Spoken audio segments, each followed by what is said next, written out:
छात्रों, कक्षा 11 की भौतिक विज्ञान की क्लास में आप सभी का स्वागत है। इससे पहली कक्षा में हम लोगों ने मापन एवं मात्रक का अध्ययन किया था, जिसमें हमने भौतिक राशियों के मापन का क्या अर्थ होता है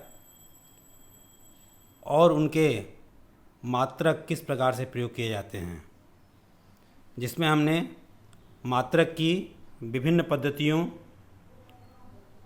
का अध्ययन किया था और मापन के आधार पर या मात्रक के आधार पर भौतिक राशियों को दो भागों में बांटा जाता है, यह भी अध्ययन किया था। वे राशियाँ होती हैं मूल राशियाँ तथा व्युत्पन्न राशियाँ। जिन मात्रकों का हमने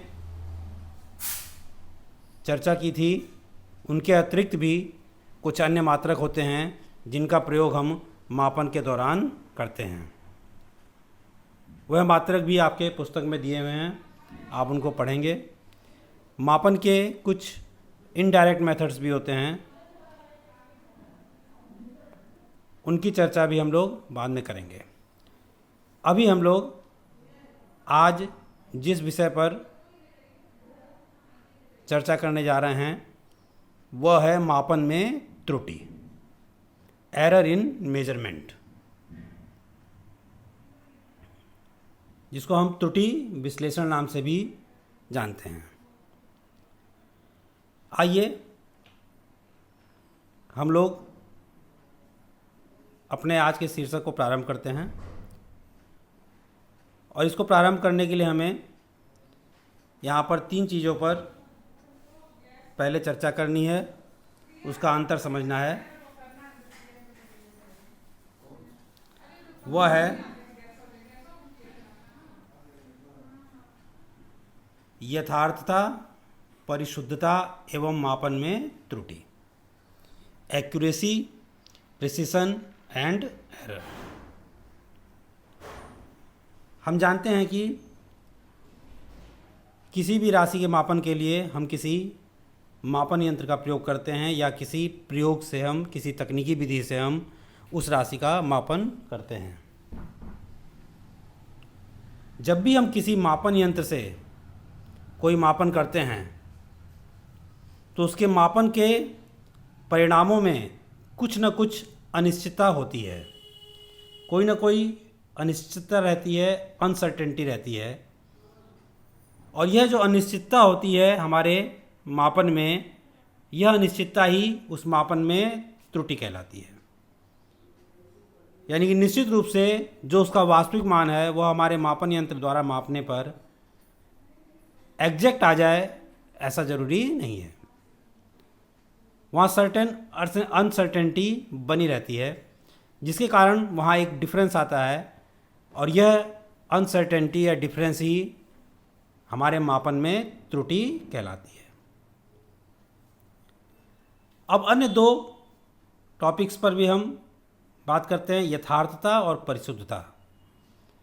इन दोनों का ही जुड़ाव मापन में त्रुटि से है।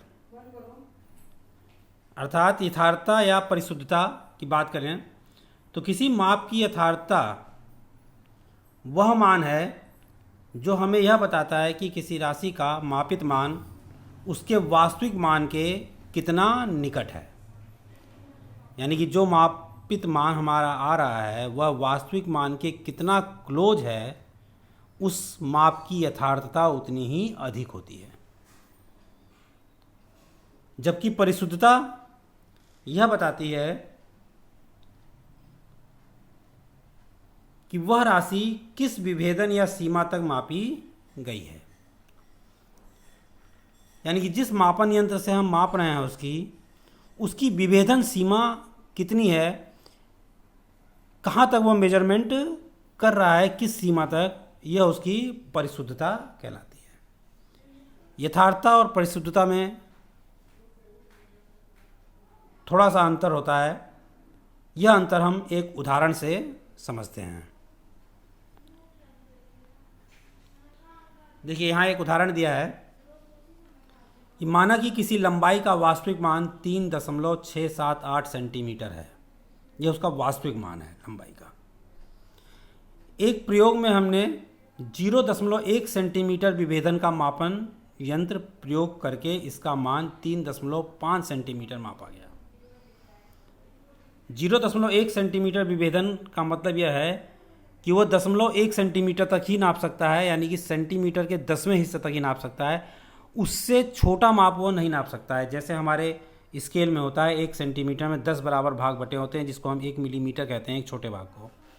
यानी कि उस 1 मिलीमीटर के अंदर कोई यदि मान हो, उससे कम यदि कोई मान हो तो वो उसको नहीं नापेगा। यानी कि वह 1.1 सेंटीमीटर नापेगा, उसके बाद सीधे 1.2 सेंटीमीटर नापेगा। उसके बीच के मान को नहीं नाप सकता। यानी कि उसका जो विभेदन सीमा है कहाँ तक है, 0.1 सेंटीमीटर तक है। केवल 0.1 सेंटीमीटर के छोटे मान को वो माप नहीं सकता है मापन यंत्र। अब यदि इससे हम मापते हैं और हमारा मान 3.5 आता है, तो 3.678 के यह कितना नज़दीक है आप समझ सकते हैं। 3.5 और 3.678, यह एक प्रयोग हो गया जिससे हमने यह मान निकाला। दूसरा एक प्रयोग जिस हम मापन यंत्र से कर रहे हैं, नाप रहे हैं, उसकी विभेदन सीमा 0.01 सेंटीमीटर है। यानी कि यह सेंटीमीटर के 100वें हिस्से तक मापन कर सकता है। 0.01 सेंटीमीटर का मतलब क्या हुआ, 1 सेंटीमीटर के 100वें हिस्से तक मापन कर सकता है। अब इस यंत्र का प्रयोग करके उसकी लंबाई 3.38 सेंटीमीटर मापी गई। तो यह दो प्रयोगों में हमने दो मान निकाले, ध्यान दीजिएगा। एक में विभेदन सीमा 0.1 है, उससे मान 3.5 दशमलव के 1 स्थान तक निकल रहा है। इसमें दशमलव के 2 स्थान तक मान निकल रहा है, 3.38। यानी 3.3 के बाद सीधे 4 नहीं बोल रहा है, 3.38, 3.3 और 3.4 के बीच का भी मान निकाल ले रहा है। यहाँ पहला माप अधिक यथार्थ है। क्यों अधिक यथार्थ है? क्योंकि 3.5 3.678 के ज़्यादा पास है, जबकि 3.38 3.678 के उतना पास नहीं है। यानी कि पहला माप ये अधिक यथार्थ है, लेकिन वह कम परिशुद्ध है। कम परिशुद्ध इसलिए है कि उसकी विभेदन सीमा केवल 0.1 सेंटीमीटर तक है, सेंटीमीटर के 10वें हिस्से में केवल। जबकि दूसरे माप में दशमलव के 2 स्थान तक वो निकाल रहा है, यानी कि 100वें हिस्से तक सेंटीमीटर के, तो वह अधिक परिशुद्ध है, लेकिन उसका मान वास्तविक मान से दूर है। 3.5 सेंटीमीटर की तुलना में अंतर वहाँ ज़्यादा है, इसलिए इसका माप अधिक परिशुद्ध है लेकिन कम यथार्थ है। इसका अर्थ हुआ कि हम मापन यंत्र से किस लिमिट तक, किस विभेदन सीमा तक, सेंटीमीटर के 10वें हिस्से तक, 100वें हिस्से तक, 1000वें हिस्से तक यदि माप पाएँ तो वह अधिक परिशुद्ध होता चला जाएगा। लेकिन जो हमारा मान आएगा, यदि वह हमारे यथार्थ मान से दूर है तो वो उतना यथार्थ नहीं होगा। वास्तविक मान से यदि दूर है, उसका अंतर अधिक है, तो वो कम यथार्थ होगा। त्रुटि में यह दोनों बातें ही आती हैं। यदि मान यथार्थ नहीं है तो भी त्रुटि होती है, यदि मान परिशुद्ध नहीं है तो भी त्रुटि होती है। यानी कि जब मान अधिक यथार्थ और अधिक परिशुद्ध होगा तो उतनी ही त्रुटि उसमें कम होती चली जाएगी। इसलिए यथार्थता और परिशुद्धता से ही मापन में त्रुटि को आकलन किया जाता है। अब मापन में जो त्रुटियां होती हैं उसका एक वर्गीकरण हम यहाँ जानते हैं। सामान्यतः मापन में त्रुटियों को 2 श्रेणी में वर्गीकृत किया जाता है, एक क्रमबद्ध त्रुटि, एक यादृच्छिक त्रुटि। सिस्टमैटिक एरर और रैंडम एरर, नाम से ही क्लियर है। क्रमबद्ध त्रुटि का मतलब है जिसमें एक निश्चित क्रम हो, एक निश्चित दिशा हो। यानी कि वह त्रुटि मान लीजिए धनात्मक आ रही है तो बार बार धनात्मक ही आए, यदि ऋणात्मक आ रही है तो ऋणात्मक ही आए। यानी कि एक ही दिशा में यदि त्रुटि होती है, चाहे धनात्मक या ऋणात्मक, मतलब उसका मान 3.5 से आगे 3.7 आ रहा है, 5.6 नाप रहे हैं तो 5.8 आ रहा है। यानी कि हमेशा उसमें त्रुटि कैसी आ रही है, धनात्मक आ रही है, उसमें एक निश्चित क्रम है। तो ऐसी त्रुटि को हम क्रमबद्ध त्रुटि कहते हैं। अधिकतर ऐसी त्रुटियों के जो कारण होते हैं वो ज्ञात होते हैं, एक निश्चित कारण होता है, उस कारण से त्रुटि आती है। और यह निश्चित स्रोत क्या क्या हो सकते हैं? देखिए क्रमबद्ध त्रुटियां की डेफिनेशन आपके स्क्रीन पर दिखाई दे रही है। वे त्रुटियां जो किसी एक दिशा धनात्मक या ऋणात्मक में प्रवृत्त होती हैं, इन त्रुटियों का एक निश्चित स्रोत होता है। जैसे यंत्रगत त्रुटि। यंत्रगत त्रुटि मतलब है कि आपके मापक यंत्र में ही कोई त्रुटि है यदि, तो वो यंत्रगत त्रुटि कहलाती है। जैसे मान लीजिए आप जिस स्केल से नाप रहे हैं उस स्केल का कोना टूटा हुआ है, आपके मापन में त्रुटि आएगी। आप वर्नियर कैलिपर से एक यंत्र होता है, उससे नाप रहे हैं, उसके दोनों जबड़े मिलाने पर शून्य नहीं आ रहा है, तो उसमें त्रुटि आएगी। इस तरह से आपके यंत्र में ही कोई त्रुटि है तो हमेशा एक ही क्रम में वह त्रुटि आपके मान में आएगी। दूसरा स्रोत होता है प्रायोगिक तकनीकी या कार्यविधि में अपूर्णता। यानी कि आपकी तकनीकी में कोई कमी है, आपकी कार्यविधि में कोई कमी है, तो उसमें भी एक क्रमबद्ध त्रुटि आती रहेगी। जैसे कि आप उस प्रायोगिक तकनीकी को गलत तरीके से प्रयोग कर रहे हैं तो उसमें एक जैसी त्रुटि आती रहेगी। तीसरा स्रोत होता है व्यक्तिगत त्रुटि। कोई व्यक्तिगत त्रुटि है, मान लीजिए आप किसी स्केल को सामने से देख रहे हैं और आपकी व्यक्तिगत त्रुटि है कि आपकी गर्दन थोड़ी दाहिनी और टेढ़ी रहती है, तो आपका मान हमेशा थोड़ा सा अंतर आएगा। यह एक व्यक्तिगत त्रुटि होती है। इस व्यक्तिगत त्रुटि के कारण भी आपके उसमें जो त्रुटि आएगी वह एक सिस्टमेटिक एरर होगा, क्योंकि वो एक ही तरीके की त्रुटि हमेशा आएगी, एक ही क्रम में आएगी। अब ऐसी त्रुटियों को कम करने के लिए, इसका सुधार करने के लिए क्या करना पड़ता है? इसके लिए हमें एक सुधरी हुई प्रायोगिक तकनीकी का उपयोग करना चाहिए। अपेक्षाकृत अच्छे मापन यंत्रों का चयन करना चाहिए, यथासंभव व्यक्तिगत पूर्वाग्रहों को दूर करके। यानी कि तकनीकी अच्छी प्रयोग करें, मापन यंत्र अच्छे प्रयोग करें, और यदि कोई व्यक्तिगत त्रुटि है आपको पहले से पता है तो उसको हम दूर करके उसका मापन करें। इस तरह से क्रमबद्ध त्रुटियों को कम किया जा सकता है। अब हमारा दूसरी त्रुटि का प्रकार है यादृच्छिक त्रुटि। यादृच्छिक त्रुटि का मतलब होता है मापन में अनियमित रूप से होने वाली त्रुटियों को यादृच्छिक त्रुटि कहते हैं, रैंडम एरर। यानी कि वो कभी प्लस आ रही है, कभी माइनस आ रही है। इस तरह से जो त्रुटि होती है जिसमें कोई क्रम नहीं होता है, रैंडमली आ जाती है, ऐसी त्रुटियों को हम यादृच्छिक त्रुटियां कहते हैं।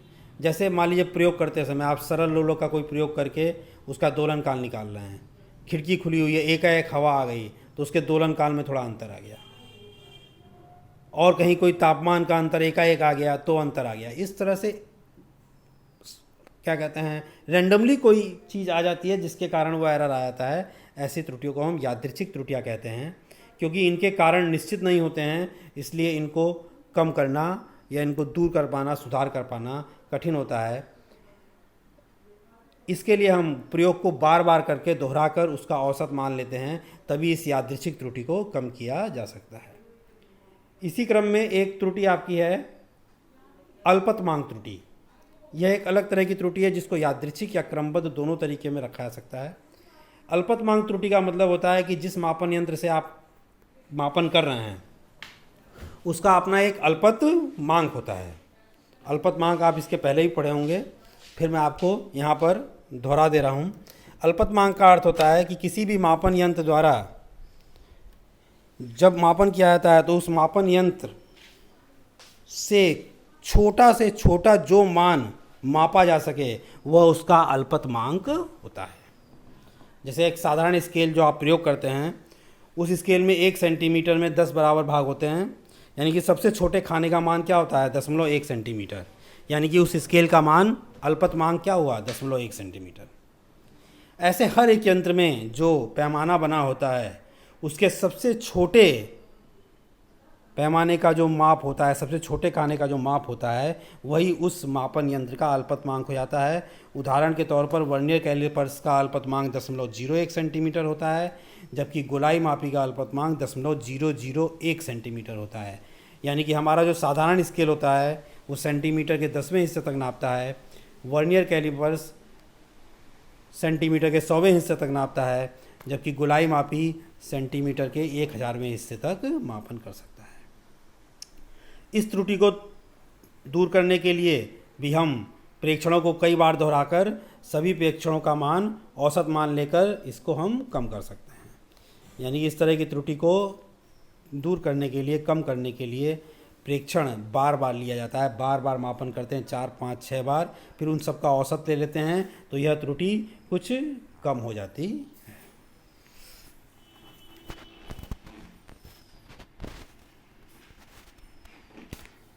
उसके बाद आपका निरपेक्ष त्रुटि, आपेक्षिक त्रुटि एवं प्रतिशत त्रुटि। जब हम त्रुटि का मान निकालते हैं, कितनी त्रुटि हुई है, तो उसको 3 तरीके से निरूपित करते हैं, 3 तरीके से उस मान को दिया जाता है।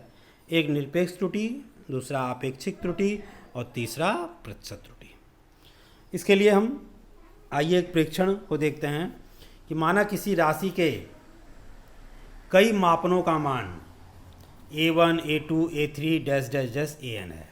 यानी कि यदि हमने किसी राशि का किसी यंत्र के द्वारा मापन किया है और उस मापन के कई प्रेक्षणों में जो मान आ रहे हैं वह पहला A1, दूसरा A2, A3, AN तक है।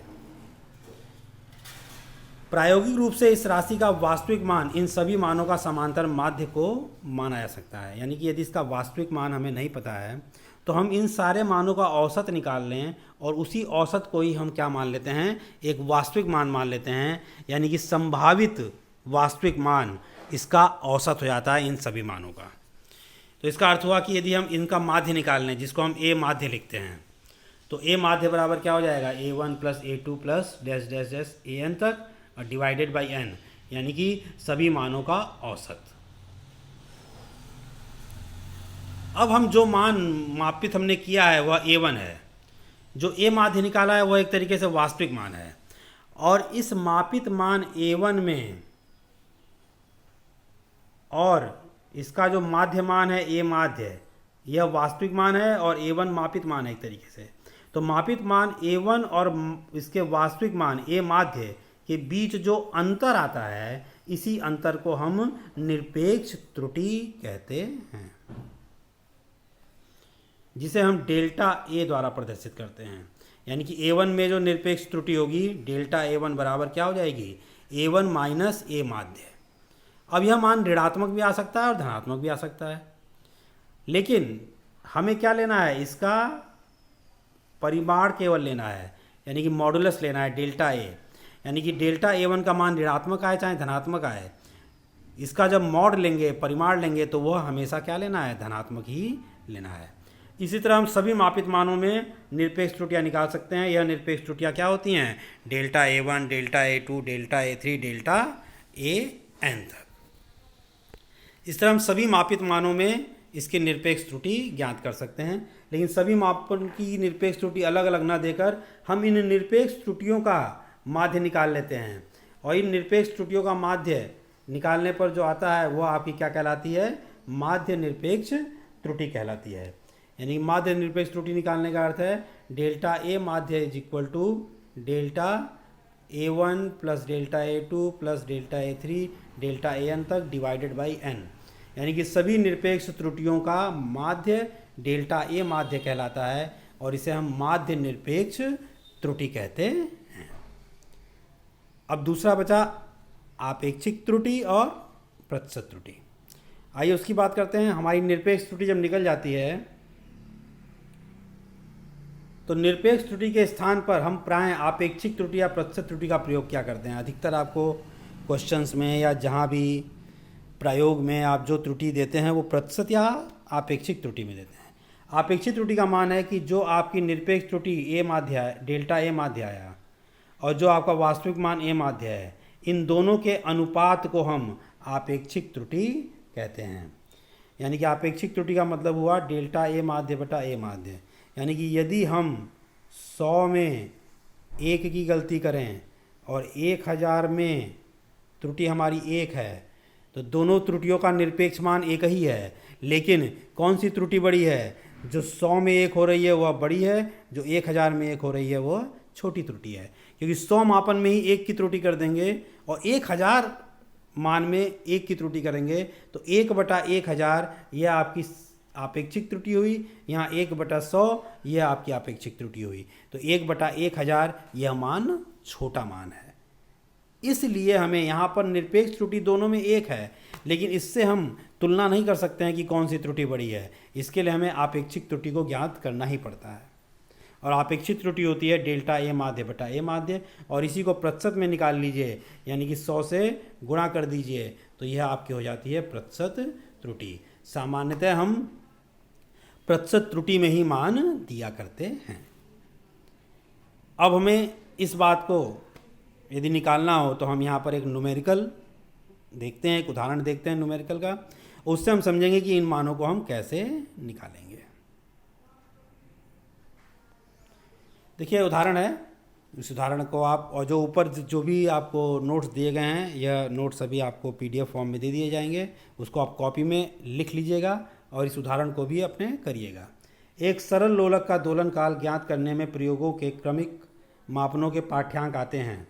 हम एक सरल लोलक का प्रयोग करके उससे दोलन काल निकालते हैं, टाइम पीरियड। इसके मान क्या आते हैं? 2.63 second, 2.56 second, 2.42 second, 2.71 second, 2.80 second. यानी कि ये हमने 5 प्रेक्षण किए हैं, इनके 5 मान हैं। इनकी निरपेक्ष त्रुटि, सापेक्ष त्रुटि एवं प्रतिशत त्रुटि। सापेक्ष त्रुटि का अर्थ मतलब होता है आपेक्षिक त्रुटि को ही सापेक्ष त्रुटि भी कहते हैं। इन तीनों त्रुटियों का मान हमें ज्ञात करना है। जैसे ऊपर बताया गया फॉर्मूला, पहले हम इन सबका माध्य निकालेंगे, वह वास्तविक मान हो जाएगा। फिर हर एक मान से माध्य का अंतर निकालेंगे, वह सबकी निरपेक्ष त्रुटि हो जाएगी। फिर उन निरपेक्ष त्रुटियों का माध्य निकालेंगे, वह माध्य निरपेक्ष त्रुटि हो जाएगी। फिर माध्य निरपेक्ष त्रुटि बटा माध्य मान यानी कि वास्तविक मान, वह इसकी आपेक्षिक त्रुटि हो जाएगी, और गुणे 100 कर देंगे तो वह इसकी प्रतिशत त्रुटि हो जाएगी। बात समझ में आ रही है? अब इसी का हल आपको आगे दिया हुआ है, यह हल मैं आपको समझा दे रहा हूँ, और इस हल को आप करके भी देखिएगा।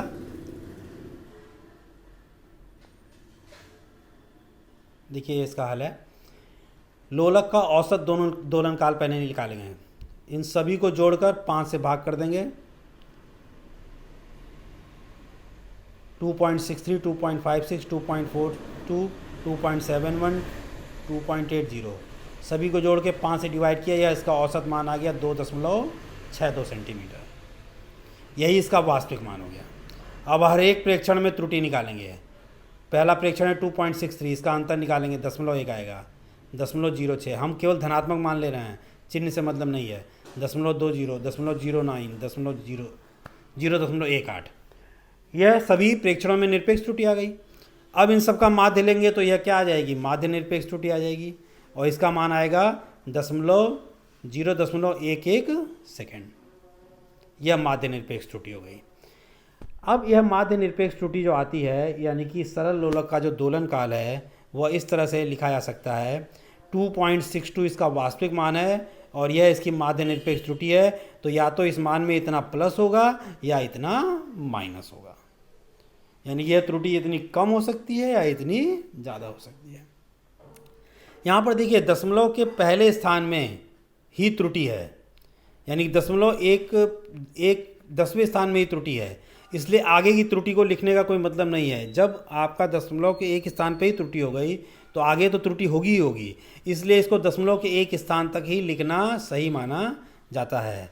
यानी कि आप 2.62 प्लस माइनस 0.11 को 2.6 प्लस माइनस 0.1 लिख दें तो भी यह सही है, क्योंकि 6-2 में जब आप 0.1 जोड़ेंगे तो सीधे 1 दशमलव स्थान आगे चला जा रहा है, तो उसके आगे के पॉइंट्स लिखने की आवश्यकता नहीं होती है। अब हम इसकी सापेक्ष त्रुटि निकालेंगे, तो सापेक्ष त्रुटि क्या हो जाएगा?